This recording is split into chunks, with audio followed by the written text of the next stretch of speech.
Hey everyone, it's David from Streaming Relativity, home of the Astro DNA Observatory.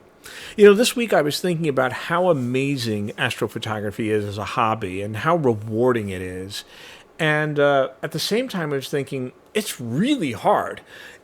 It's very, very challenging when you consider all of the equipment that we're using, all of the software that we have to know, and the different techniques that we have to apply, all based on the types of images that we're trying to capture.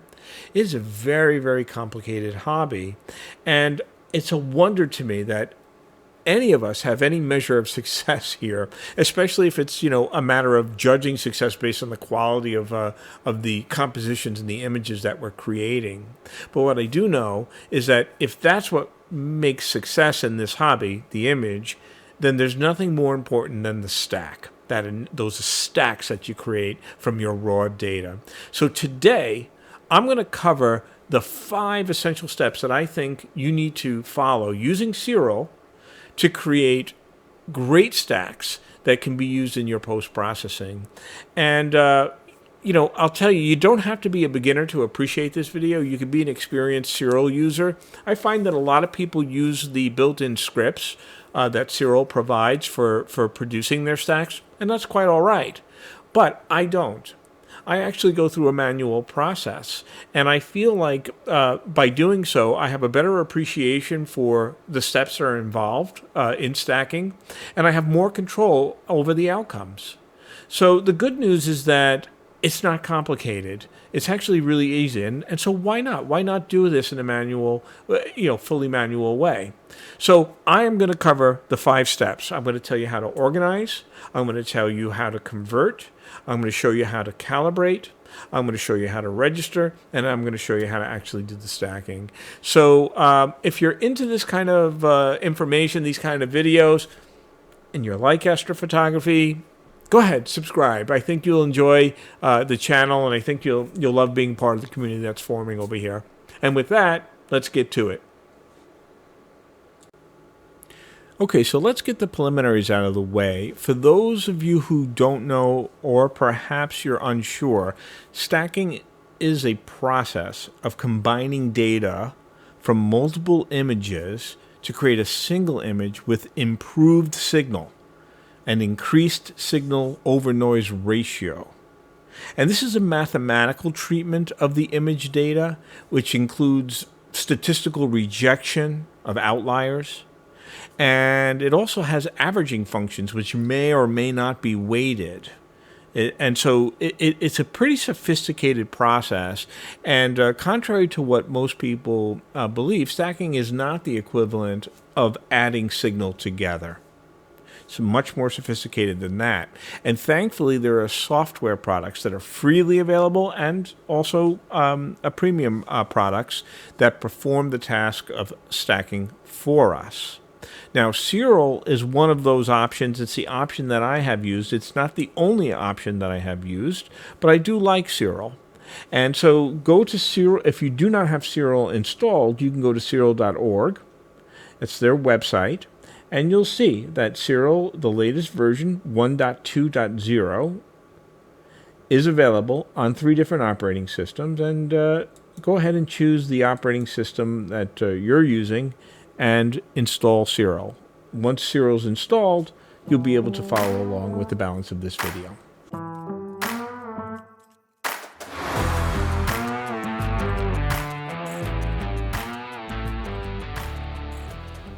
Organizing is a matter of having your raw data with the calibration frames ready to go and a separate clean workspace for the processing activity that we'll be doing in Siril. You want this workspace to be separate from your raw data because you want to employ non-destructive practices with respect to your image data. Always preserve your raw data, period. So speaking of data, I'm going to be using some data that I gathered on IC443, and IC443 is happens to be a supernova remnant in Gemini. And I was imaging it on, I was imaging it with my AT115mm EDT refractor and my ASI2600MM Pro camera. And I was doing that on the 11th of January this year. And I gathered, as it seems, a bunch of IR UV data. And then, I don't know, it looks like 10 or 15 hydrogen alpha frames.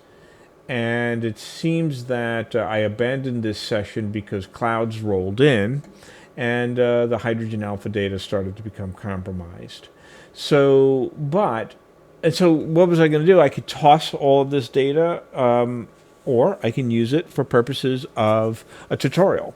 And that's what we're going to do. We're going to wind up stacking this data. So let's take a quick peek. My naming convention tells me what settings I used when I captured the data. So for the infrared, for the IRUV filter, I was shooting a gain of 0, offset 50, and exposure of 30 seconds. So that's the first thing that we have to note.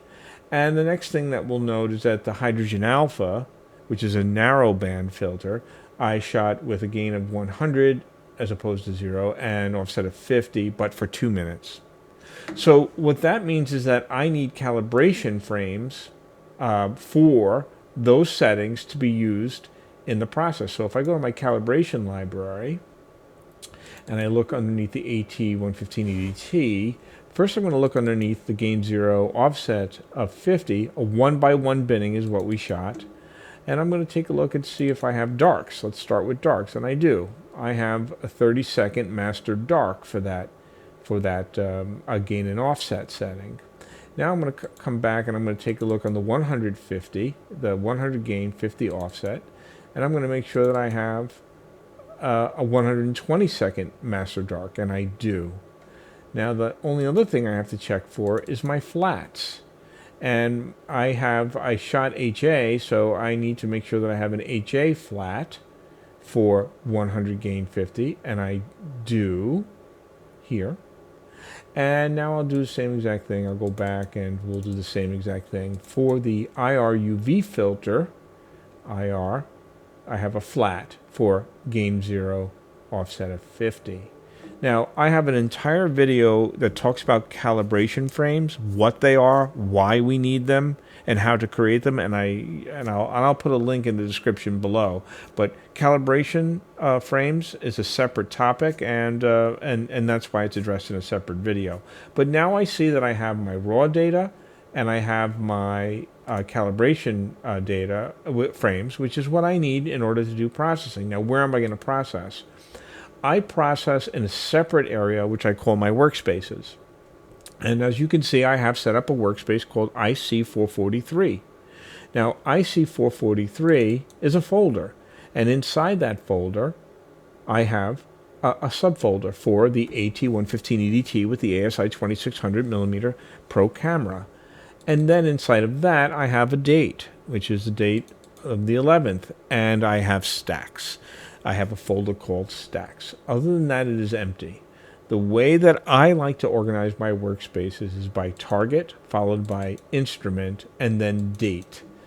Now, I won't talk about more sophisticated scenarios where you're actually going to be combining images from multiple sessions to create stacks, or even creating weighted stacks with images from sessions using different gain and offset settings. All of that is possible, and the fundamentals that I'm going to cover today are actually the foundation for anything that you're going to do relative to stacking in the future. So for now, just know that there is a workspace set up, and I've chosen to organize it in this manner. And this is the space in which all the transient files will be created by Siril safely as we go through the stacking workflow. Okay, with this done, you are now organized and ready to begin with Siril.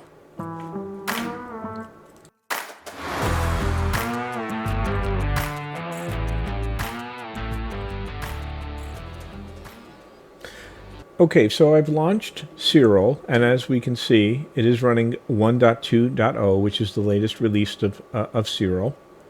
And the very first thing you'll notice is that there's the user interface is broken up into a few distinct areas. And there are tutorials on the Siril website that go into this in great detail and do an excellent job of explaining each of these areas, but I will just quickly cover this. So there is a menu bar of options on the top. There is a main image pane, which is where you will be able to view any of the image files that you're working with in the process. And there is a toolbar on the bottom of the screen, certain functionality, often applying to the image pane itself. And then we'll be discussing today there's a tab control on the right with tabs labeled conversion, sequence, calibration, registration, plot, stacking, and console. And so each of these tabs is important and represents roughly a step in the overall process of stacking. So our very first step in this process is to convert our raw data into a sequence that can be used in all subsequent steps. Now, you will set your home directory, and in this case, if you recall, we set up a Workspace folder for IC443. We'll select that for this rig on this date.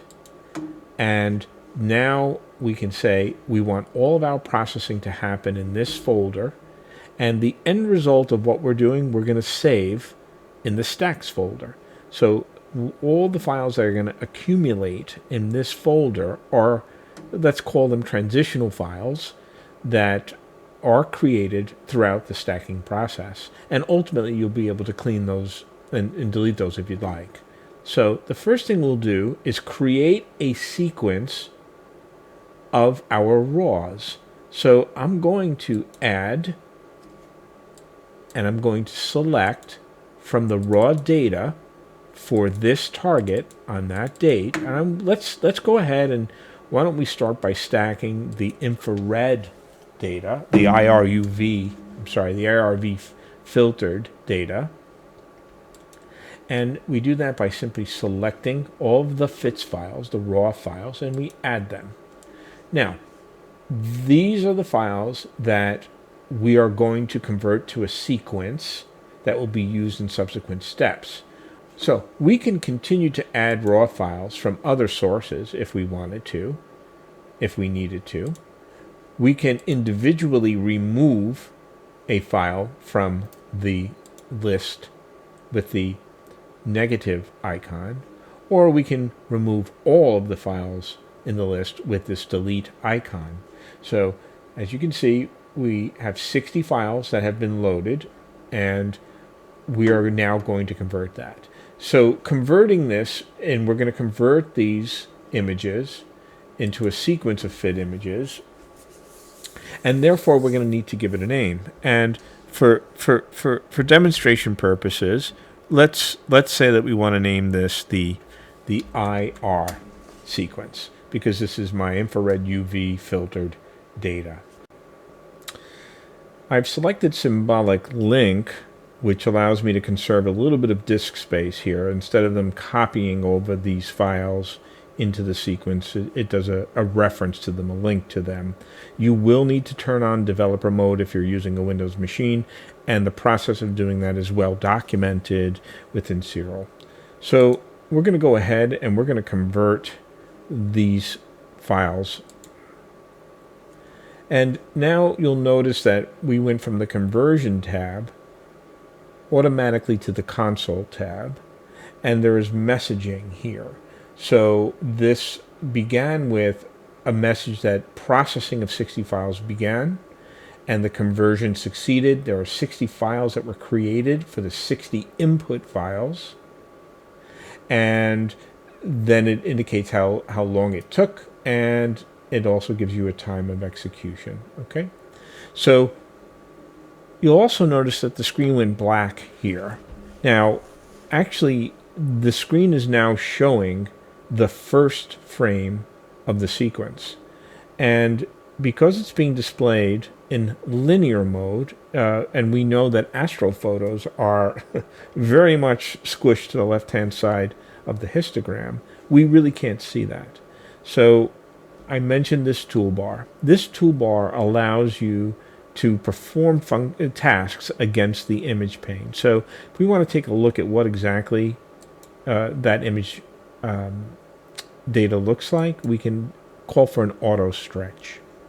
And an auto stretch simply stretches the signal so that it becomes visible. It doesn't actually change the data. This is important to note. Siril is not manipulating the data here. It's simply manipulating the display of the data. And as we can see, even in the IR filter here, interesting, we do see some of the nebula of this supernova remnant. And this signal here is what we want to strengthen, and where we want to increase that signal with respect to the background noise that we see on each of these frames. Now, this conversion step in the console resulted in a sequence being created. Okay, so we converted these files. It created a sequence for us. The sequence tab allows you to take any one of those sequences, any sequence that you've created, and you can even open the frame list, which I'm going to do here right now. So the 60 raw files have been brought in, and if I select any one of them, I can double click on it, and you'll notice that that becomes the image in my view. So if I wanted to run down and kind of do a quick preview of every, you see a little bit of shift there. If I do I can do a quick preview of every sub-exposure that I'm going to be stacking. And this is a good thing to do, by the way. Don't feel like you're in a rush. People often rush through these steps, and this is actually really cool to be able to access any one of these. And by the way, closing that, I can right-click on the image pane, and I can take a look at the FITS header here. I can see information about this sub-exposure. I noticed the telescope name, I noticed the focal length, the focal ratio that I shot at, and other information, the RA and DEC. Not only that, but I can of course, I can also see the gain and offset settings that were used. Anything that was stuffed into this FITS image is available to me in Siril. So there are other things that we can do, but for purposes of conversion, the first step of getting a converted set of raw files into a sequence that can then be used in subsequent steps, we are officially done.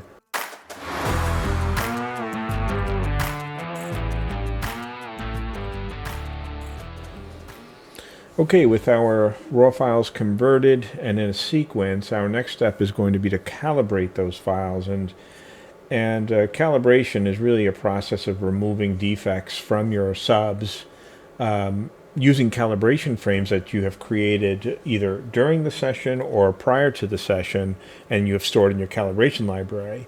I have an entirely separate video on calibration files that you can look at, and I'll leave a link to it in the description below. But what's important here is that you go to your sequence tab and you make sure that the sequence that you just created from your conversion step is the current sequence, and that is what is selected. And with that, you can then move to the next tab, which is called Calibration. And when we look at this tab, we see that there are a few different sections here, and we're going to start with the top section, which is image calibration. And really what this is asking is, what files would you like to use in the calibration step itself? And we're going to use a dark and a flat that has been prepared in our past and in our library, and basically, just so you're clear, what Siril will do in all software that does this kind of pre-processing, what it's going to do is going to take your lights and it's going to remove from the lights the dark frame and your bias frame, and it's going to divide that result by your flat frame. It's mathematics, okay? But in the end, what it does is it winds up removing the dark current noise that you see in your dark frames and the bias noise, which is stuff that is related to that's specifically related to reading a signal off of your sensor, and then the flat is going to take any optical aberrations that may exist in your image train and divide them out so that they basically are eliminated from your subs. Although these subs look clean, that doesn't mean that they are. So let's go ahead and let's go ahead and grab the dark frame. And remember, I said that there's a calibration library for this telescope, and these frames were captured at gain 0, offset 50, 1 by 1 binning, and I go to my darks, and it's a 30-second. So I've just opened up, and I've just specified my dark frame. I'm going to do the same thing for the flat, and this flat is going to be retrieved from the library in just the same way. And we'll go grab our flat. In this case, we're going to look for the flat for the IR filter. Okay? And now we have our flat specified. Okay, so the next step here, I'm stacking IRUV filtered data in a monochrome camera. So I know some folks might be using a one-shot color camera, and that's fine. You'll have your calibration frames just as you do for a monochrome camera, but you're going to have other options that you're going to want to check off. This has to do with RGB data, so you would check this off. We're not going to do that in this tutorial. The other thing is that you're going to want to enable cosmetic correction, and this has to do with removing hot pixels that a dark frame will absolutely reveal. And so enabling cosmetic correction, you can do it a couple different ways. You can do it by saying, hey, look, use my master dark to identify dark hot pixels. Or if you have recorded your own pixel map, you can actually upload that as part of this. Again, CFA data relates to one-shot color. And then here you'll notice that there is this kind of this master dark, like what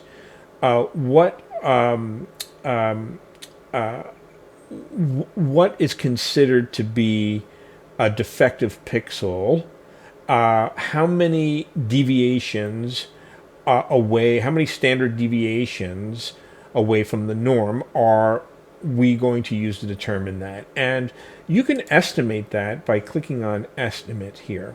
And if these numbers were bad, meaning they were too high, then it might be a sign that you have a problem with your calibration files. But you can adjust this. So if I were to increase this number, that's going to increase the it's actually going to decrease the number of pixels that it determines to be a bad pixel. So let's just test that theory. If I were to go to standard deviation of 5 and re-estimate, you notice that this comes all the way down to 129. So if I were to lower this to 2 standard deviations from the norm, then I would expect to see a greater number of bad pixels. Okay, and I do. So finding a number that is rational The default values say start by 3 deviations. That seems to be just fine. This is hot. This is cold. What's considered a cold pixel. So again, you'll want to make sure that the default values for the sigma variation are producing rejection profiles that are acceptable. Okay, so next there's the output sequence. By default, when you calibrate, it'll append a pp underscore prefix to the sequence that you're working with. So we would expect now to see a pp underscore ir sequence being created of fits images, and that should be fine. So let's go ahead and let's start that calibration. And again, we immediately go to the console window, and as it's processing each one of these frames, it is giving you a message. And so once it's done with all of them, it'll say complete, and it'll tell us how long it took, and we'll now have a sequence of calibrated frames.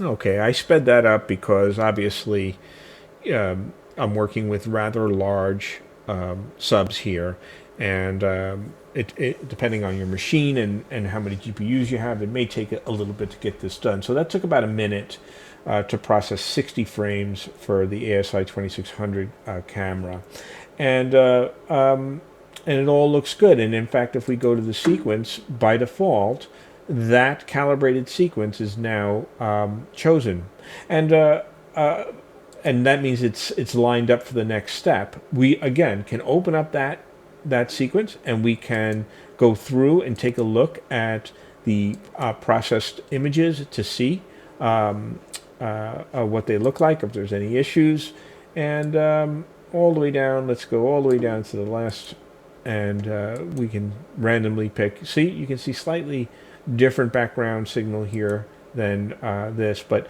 that I know this because there were some clouds rolling in that evening, and so before we stack, we're going to actually take our time and go through all these frames and make sure that we are stacking good data. Okay, with that, we are now prepared for our next step, which is registration and star alignment.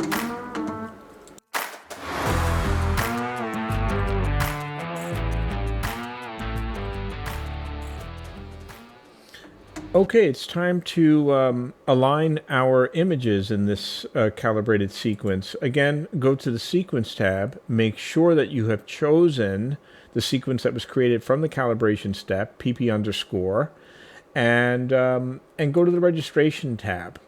Now, registration is a term that's used to basically describe the step that aligns your subs, and it requires a reference image. So one of the images in the sequence will serve as a reference, and then a calculation will be made based on a method and a transformation algorithm, and a calculation will be made to how to kind of transform all the other images in the sequence one at a time to align with that reference image. Okay, and we're going to use the global star alignment as our method. However, there are many other methods that you can choose from. You can choose from a simple 1, 2, 3 star registration, where you pick the individual stars that you want to use for your transformation and for your alignment and registration. And I'm just showing you the process of selecting stars. We're not going to do this method, but I have used this method many times.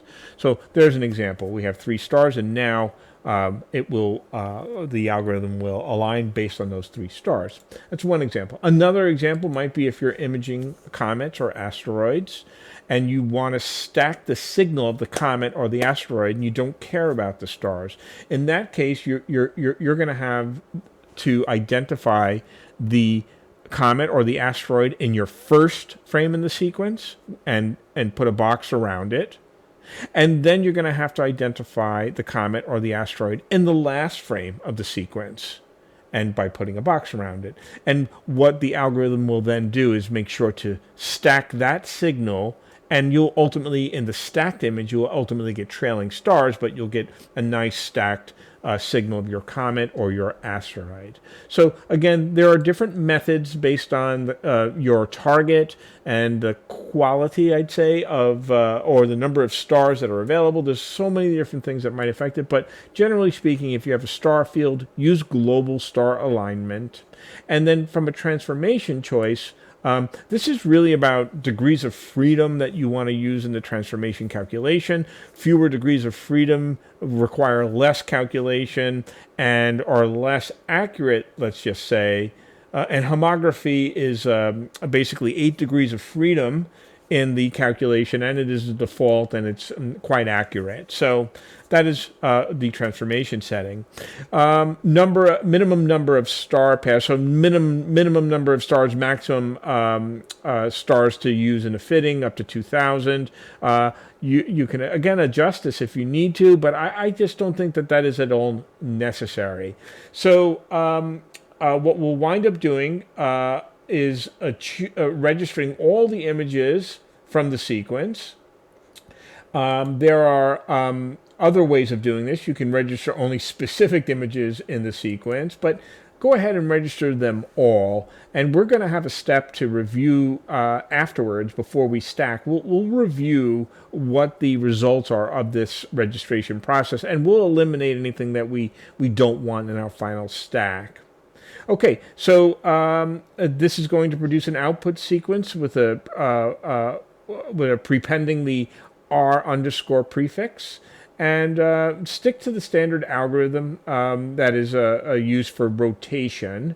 And again, there are other options that you can use, but this is the best. The default is the best option, and you can. But by all means, if you would like to experiment and understand why these algorithms exist and what the impact is on your registration, you can certainly play with that. There's nothing, and that's the beauty of this software.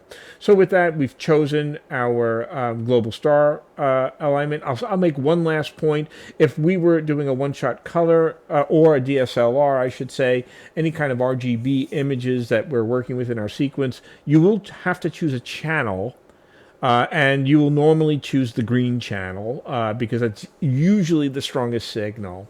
So at any rate, at that point, we can go ahead and click Go Register.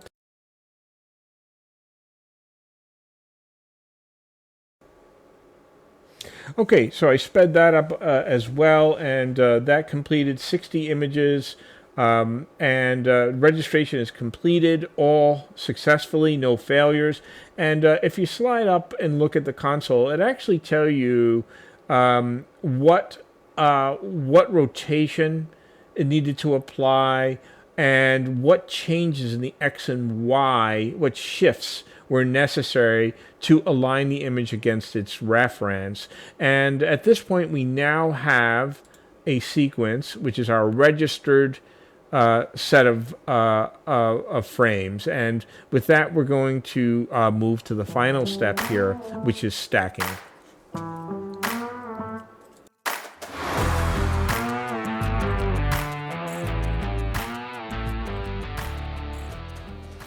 Okay, we're getting close to the fun part now, which is the actual stacking. And what we're going to do first and foremost is make sure that make sure that the proper sequence is selected here, which is the registered pre-processed frames. And we ran through our registration process. There's something called a plot, which is important. And what the plot is there for is to allow you to see different characteristics of all of the frames in your sequence. And in this case, we're looking at the full width, half maximum statistic, which is really a measure of how pinpoint your stars are.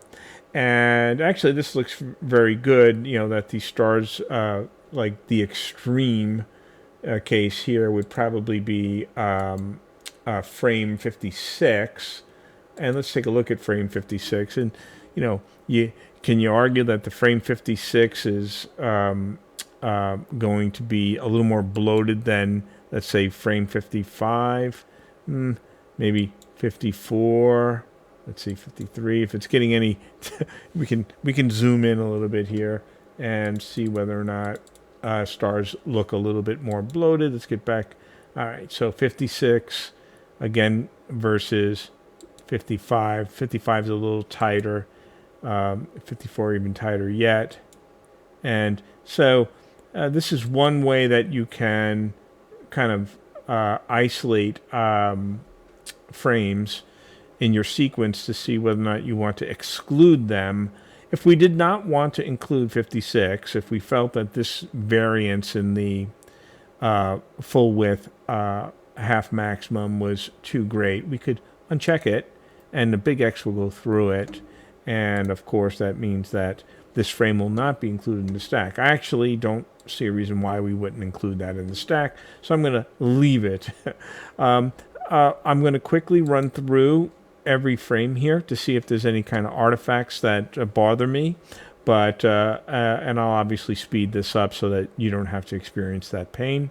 But we're going to validate that every frame in this sequence is worthy of the stack.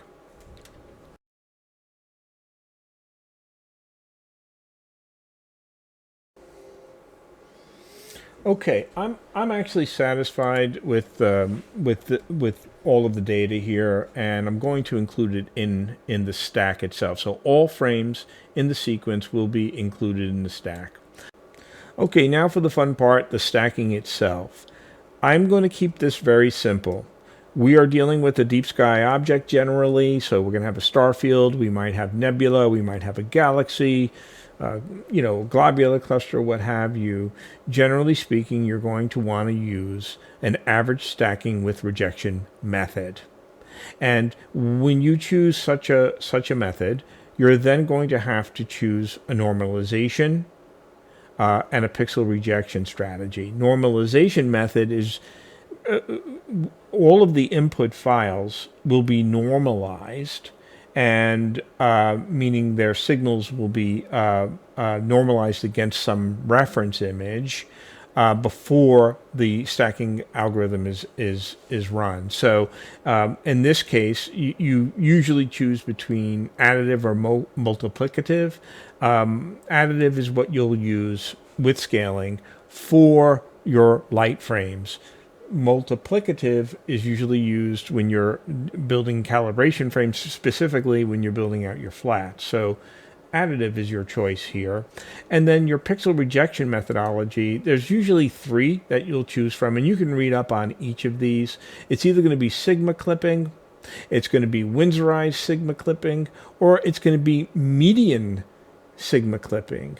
The biggest difference is that with sigma clipping and Windsorized sigma clipping, pixels will be rejected from the calculations in your stack if they are outside the range of your sigma low and sigma high, 3 standard deviations from the mean. So, but with median sigma clipping, instead of throwing the data away, it replaces the data with the median value. And that I happen to like a lot. I think you get a stronger signal as a result of this. We'll find out. And then weighting. This is a technique where you can allow the pixel values of an individual of individual frames to weigh more than others based on some criteria. And for example, you can do it based on the weighted full width half maximum values, background noise calculations, number of images. Is actually has to do with if you're stacking frames that have different exposure lengths, so integration time can be used to weight your stacking in frames. So at any rate, we're going to leave the weighting to none in this case, and we're going to save out our stack, and we're going to save this to average stacking. We'll just call this IR period, end of story. So this is the IR stack. And let's take a look at what happens here. This is our subframe, and we're going to stack 60 of these. And voila, here we go. We have pretty interesting. In fact, this is pretty cool, especially considering that this is a IR UV filter. This is not even this is not even hydrogen alpha. So this is a supernova remnant. I'm not happy with the composition here, by the way. I was going to throw this data out anyway. I really am not happy with the composition. I thought I was going to try to get an open star cluster and the supernova remnant in one, but isn't this awesome? This is actually really cool data. And this monitor, by the way, is a terrible monitor for showing this data. Everything looks a little bit noisy on this monitor, but okay, pretty cool. Not bad, actually. Let's go ahead and do it. Let's go ahead and see what happens. That's what medium sigma clipping. So, look, there's nothing here that says that you can't experiment with different techniques. So this is going to be Windsorized sigma clipping. And so in this case, instead of when it finds a pixel value that's outside of the deviation range, it's going to throw it away as opposed to replace it with the median value. So let's take a look at what this looks like. And then we can compare them and see if there's any real difference between the two. And here we go. And we are done. And actually, I don't see any difference between the two, really. Maybe the signal is stronger in the median. I think, actually, and it could be psychological, but I think we had a stronger signal in the median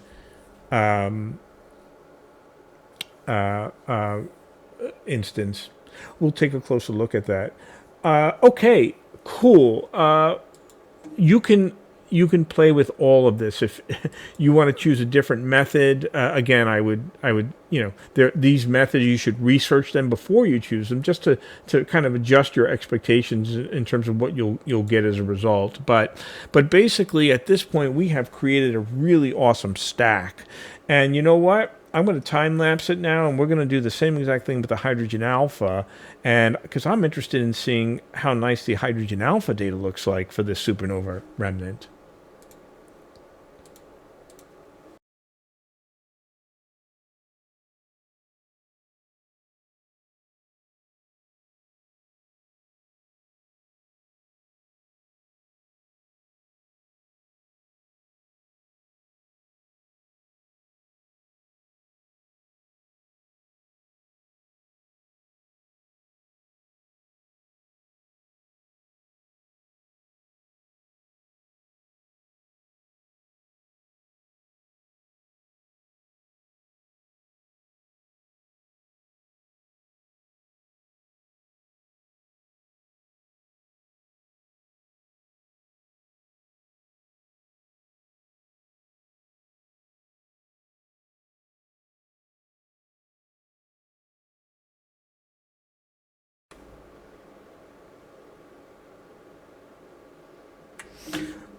Okay, I have to tell you, this is, I'm really impressed with this data. Oh boy, I like this data.